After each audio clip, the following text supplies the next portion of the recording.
Келесі 19-да 3-ші тапсырма. Бізде бірінші нұсқасын шығарайық. Мына жерде де 5 негізді, мына жерде де 5 негізді болса, онда біз мына 3x қосылған 2 теңсіздіктің таңбасы сақталады. Өйткені мына 5 дейтін сан бірден үлкен, мына жердегі де 5 дейтін сан бірден үлкен. Теңсіздіктің таңбасы тап осылай сақталады да, мына жазамыз x минус 1 деп. Мыналарды көшіріп жазып қоямыз. Теңсіздіктің таңбасын ауыстырмаймыз. Мыналар 5-тен бірден кіші сан, үлкен сандар болса, мына жердегі сандар. Теңсіздіктің таңбасы ауыспайды. Енді біз ұмытпауымыз керек, мынаны 0-ден үлкен дейміз, және мынаны да 0-ден үлкен дейміз. Сонда 3x қосылған 2 0-ден үлкен болады, және x минус 1 де 0-ден үлкен болады. Ары қарай, мына жерде мына x-ті теңсіздіктің келесі жағына өтсе 3x болады, x азайту болып барады. Үлкен немесе тең, мына жерде минус 1 бар ғой, мына 2 азайту болып барады, минус 2 болып барады.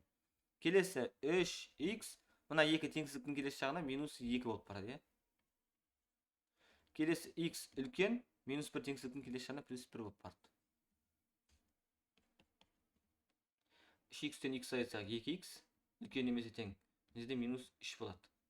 Мына жерде x-ім үлкен, минус 2-ні 3-ке бөлсек, минус 2 бөлінген 3 болады. Келесі x-ім үлкен болады 1-ден. Мына жерде x-ім үлкен немесе тең, минус 3-ті 2-ке бөлсек, минус 1,5 болады. Мына жерде x-ім үлкен, минус 2 бөлінген 3. Келесі x-ім үлкен 1. Мыналардың барлығын сандар өсіне саламыз бірге. Мына жерде бізде минус 1,5 бар. Теңсіздіктің таңбасы қатаң емес болғандықтан мынаның ішін бояп қоямыз. Мынандай болған ішіне. Содан үлкен дейді. Мына жағы деп тұр, мінекей. Демек, бұлай бояймыз. Келесі минус 2 бөлінген 3 дейтін ол минус 1,5-на үлкен, минус 2 бөлінген 3 бар. Оның да мына жағы екен. Келесі 1 дегеніміз ол мына жерде. Бұдан да үлкен мына жағы. Демек, үшеуінен де боялған аралық ол мынау, Демек, жауабы x-іміз тиісті.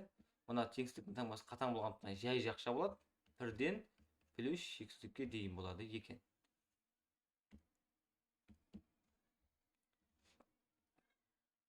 Келесі екіншісі. Мына жерде 0,8, мұнда 0,8, онда мыналарды жазамыз. 6x минус 2, мына 0,8, мынада 0,8 ғой, бұл 1-ден кіші сан ғой. Онда теңсіздіктің таңбасы керісінше бұлай ауысып кетеді. Сосын мынаны көшіріп жазып қоямыз. Келесі біз ұмытпауымыз керек мынаны және мынаны 0-ден үлкен деп қарастыруды. 6x минус 2 0-ден үлкен, келесі x қосылған 5 те 0-ден үлкен. Мына жерде 6x, мына x теңсіздіктің келесі жағына азайту болып барады. 5 минус 2 теңсіздіктің келесі жағына плюс 2 болып барады. Мына жерде 6x үлкен болады, минус 2 теңсіздіктің келесі жағына плюс 2 болып барады. x-ім үлкен болады, 5 теңсіздіктің келесі жағына минус 5 болып барады. 6x-тен x айырсақ 5x болады. Мына жерде 7 болады. Мына жерде x-ім үлкен болады. Мына 6 теңсіздіктің келесі жағына бөлу болып барады. 2-ні 6-ға бөлсек, қысқартып бөлсек 1 бөлінген 3 болады.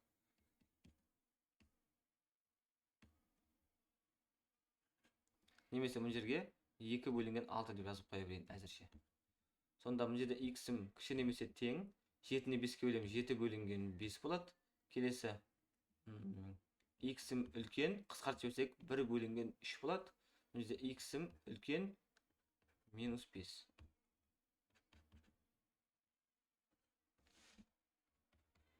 Келесі x-ім кіші немесе тең, 7-ні 5-ке бөлсек 2,4 болады. Келесі x-ім үлкен 1 бөлінген 3. x-ім үлкен минус 5. Саламыз енді мына жерге. Мына жерде 2,4-ті белгілеймін. Теңсіздіктің таңбасы қатаң емес болғандықтан мынаның ішін бояймыз. Содан кіші дейді мына жағы. Келесі 1 бөлінген 3 дегеніміз мына жерде. Одан үлкен дейді мына жағы. Келесі минус 5 деген ол мына жақта жатыр. Минус 5-тен де үлкен дейді мына жағы. Үшеуінен де боялған аралық бізде шешім болады. Демек, x-ім тиісті 1 бөлінген 3-тен 2,4-ке дейін. Немесе 2,4 дейтінде 2,5-тен 2 деп жазсақ та болады, немесе 2,5-тен 2-ге дейін деп жазсақ та болатын еді, иә. Жалпы идеясы осы шығарылуға. Түсінікті деп ойлаймын. Мынау бізде былай тұрған үшін, мынау бізде былай тұр ғой. Стелдікін былай бағыттап жүрсек, мынаның мына жағы боялды. Мынау бізде былай тұр ғой. Стелдікін былай бағыттасақ, мына жағы боялады деген сөз екен, иә. Келесі үшінші. Мынау бізде логарифм 10 негізді дегенде білдіреді. 2х минус 1. Келесі мынау да бізде логарифм 10 негізді дегенде білдіреді. 3х қосылған 2 болады. Сонда негіздері 10 дейтін сан бірден үлкен сандар ғой. Онда біз оны 2х басқа тұса албайыншы, қазір сатысып қалмау үшін. Мына 2х минус 1, мына теңсіздіктің таңбасы сақталады. Мына 10 дейтін сан бірден үлкен болған үшін. Келесі 3х қосылған 2. Бірақ ұмытпауымыз керек. Мынаны біз 0-ден үлкен деп қарастыруымыз керек. 2х минус 1-ді, мынаны және мынаны. Келесі 3х қосылған 2-ні де 0-ден үлкен деп қарастырамыз. Келесі мына жерде 2х бар, 3х азайту болып келеді. Мына жерде 2 бар, минус 1 қосу болып барады. Келесі 2х үлкен болады 1-ден болады, 3х үлкен болады минус 2-ден. Теңсіздіктің келесі жағына өткізіп жіберсек, таңбасын ауыстырып барады, иә. Мына жерде минус х 3 болады. Мына жерде х үлкен болады 1 бөлінген 5 болады.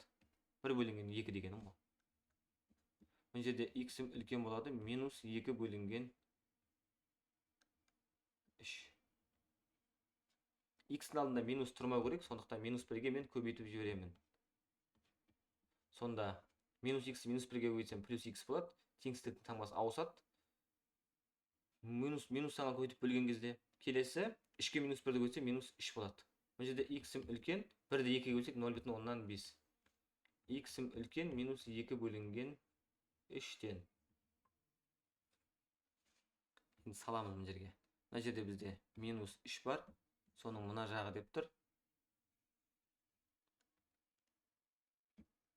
Келесі 0,5 бар мына жерде.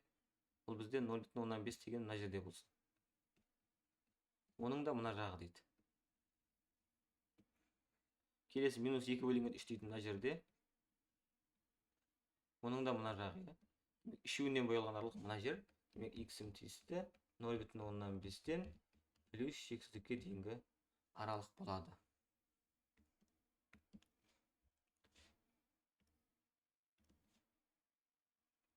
Төртінші, бізде мынау логарифм е негізді дегенді білдіреді. 4 минус 2х. Мына жерде логарифм е негізді дегенді білдіреді. Х қосылған 3.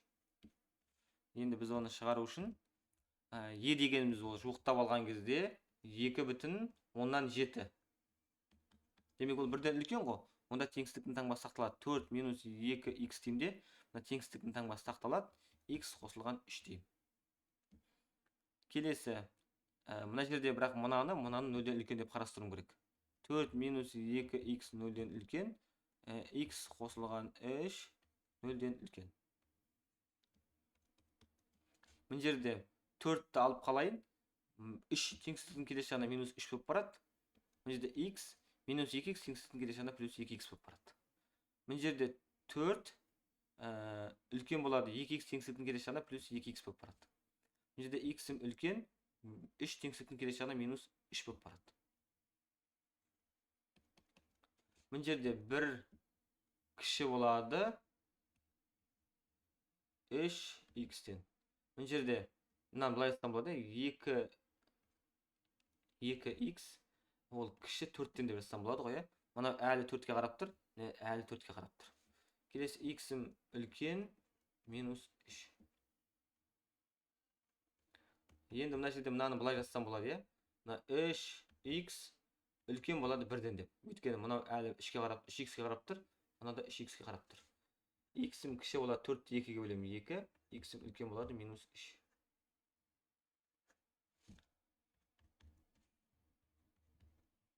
Ары қарай х үлкен болады 1-ді 3-ке бөлсем 1 бөлінген 3.